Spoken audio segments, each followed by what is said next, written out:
राम राम।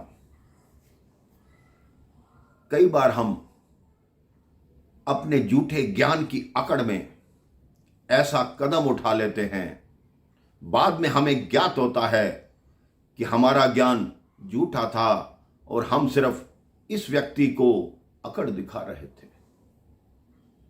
एक बार गंगा जी के एक किनारे से दूसरे किनारे पर एक नाव में बैठकर कुछ लोग जा रहे थे। उस नाव में एक पंडित जी थे जो स्वयं को बहुत बड़ा ज्ञानी समझते थे। अब उनके मन में आया कि इतने लोग बैठे हैं तो अपने ज्ञान की कुछ अकड़ दिखाऊं, कुछ दोष जमाऊं। उन्होंने उस नाविक से बात करना आरंभ कर दी। उस नाविक से पूछा, क्या तुम जानते हो कि भूगोल क्या होता है? नाविक ने कहा, पंडित जी मैं कहां से जानूं। तो वो पंडित जी बोले, तुम्हारी 4 आना जिंदगी पानी में गई। थोड़ी दूर और चले, फिर पंडित जी ने पूछा, तुम्हें मालूम है कि रामायण में राम और केवट जी के बीच में क्या वार्ता हुई थी? उसने कहा, नहीं पंडित जी, मुझे नहीं मालूम। पंडित जी अपनी झूठी विजय पर मन ही मन मुस्कुरा रहे थे और वो सोच रहे थे कि मैं कितना ज्ञानी हूं और लोग मुझे कैसे देख रहे हैं। उन्होंने फिर नाव वाले को बोला, तुम्हारी आधी जिंदगी इस पानी में ही गई। थोड़ी दूर और चलने पर पंडित जी ने तीसरा प्रश्न किया कि तुम्हें इतिहास के बारे में कुछ ज्ञात है कि रानी लक्ष्मीबाई का जन्म कहां हुआ था और उन्होंने कौन कौन से युद्ध लड़े? नाविक ने कहा, नहीं प्रभु, मेरे को नहीं मालूम।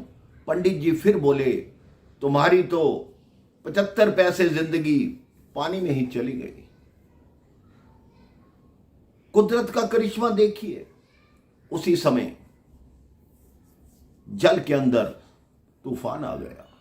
गंगा की लहरें ऊंची ऊंची उठने लगी। लोग कूद कूद के भागने लगे।